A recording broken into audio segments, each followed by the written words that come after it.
just spoke to President Putin indirectly, and we're going to have a phone call right after these meetings today. I love the Ukrainian people, but I love all people. I love the Russian people. I love them all.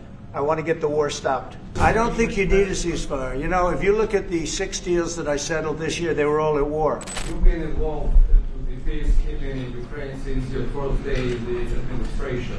What would you say to the Ukrainian people right now who are suffering under the Russian attacks and hoping that the American people will stand with them? Well, I know Ukrainian people. I've known many over the years. They're great people. They're smart. They're energetic.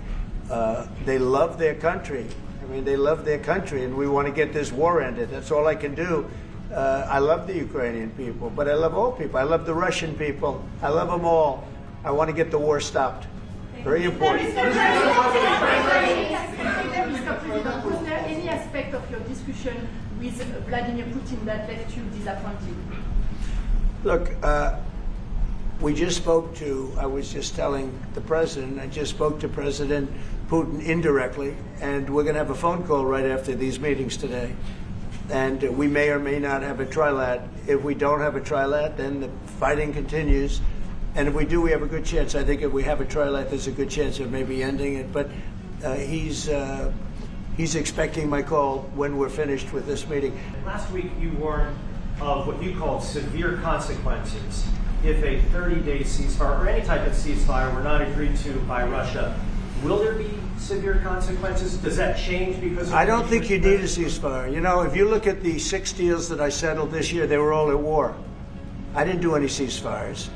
And I know that it might be good to have, but I can also understand strategically why, well, you know, one country or the other wouldn't want it. You have a ceasefire and they rebuild and rebuild and rebuild, and, you know, maybe they don't want that. But if you look at the 6 deals that we made peace and you know, long-term, long-running wars, I didn't do any ceasefires. Would I like the concept. You know, I like the concept of a ceasefire for one reason, because you'd stop killing people immediately, as opposed to in 2 weeks or 1 week or whatever it takes. But we can work a deal where we're working on a peace deal while they're fighting. They have to fight. I wish they could stop. I'd like them to stop. But strategically, that could be a disadvantage for one side or the other. But all of these deals I made without even the mention of the words ceasefire. Can you explain the decision to offer Ukraine Article 5-like security guarantees, but stop short of pushing for their full membership? Yeah, well, we haven't done anything on that yet. If you look back and you go back long before President Putin, it was always a statement that they would never allow Ukraine into NATO. So that was a statement that was made, but we haven't discussed any of that yet. We're going to be discussing it today, but we will give them very good protection, very good security. That's part of it. And the people that are waiting for us, they are, I think they're very like-minded. They want to help out also. Thank you, President Trump. The United States has already given hundreds of billions of dollars to this war effort in Ukraine. Biden. At best, it is a stalemate, and the killing continues.